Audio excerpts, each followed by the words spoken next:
રાષ્ટ્રીય લેવલે કોંગ્રેસ અને આમ આદમી પાર્ટીના નેતાઓએ સાથે મળીને ઇન્ડિયા ગઠબંધન હેઠળ ચૂંટણી લડવાની જાહેરાત કરી છે, જેને લઈ સુરત ખાતે ગોપાલ ઇટાલિયા દ્વારા પત્રકાર પરિષદ યોજવામાં આવી હતી।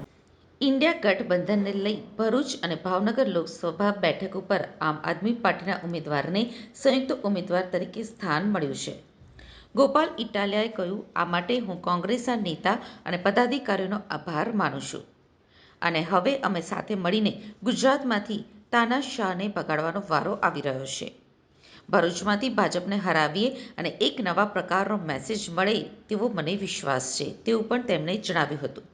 ભરૂચમાં છેલ્લા ઘણા સમયથી કોંગ્રેસ પક્ષના કાર્યકર્તાઓ અને નેતાઓની લાગણી હતી કે તેમને આ ચૂંટણી લડવાની તક મળે, પરંતુ જ્યારે રાષ્ટ્રીય કક્ષા પરથી નિર્ણય લેવામાં આવે ત્યારે કાર્યકર્તાઓની ફરજ અને જવાબદારી છે કે રાષ્ટ્રીય નેતૃત્વની સાથે ઊભા રહે અને આખા દેશમાં ભરૂચ માટે આ નિર્ણય નથી કરાયો। ગોવા, દિલ્હી, હરિયાણા અને પંજાબ દેશના અલગ અલગ રાજ્યોમાં આ સંયુક્ત ઉમેદવારો બાબતેનો નિર્ણય કરાયો છે।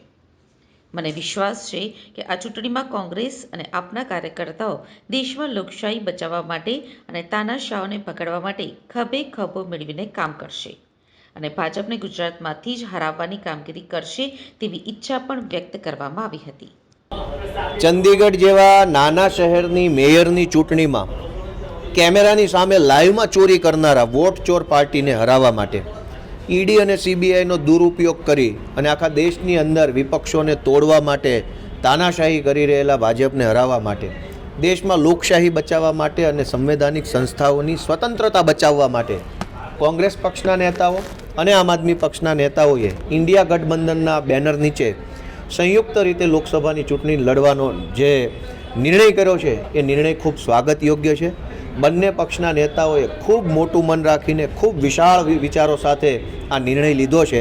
એનાથી આમ આદમી પક્ષના અને કોંગ્રેસ પક્ષના કાર્યકર્તાઓનું મનોબળ વધ્યું છે, ઉત્સાહ વધ્યો છે, ઉર્જા વધી છે।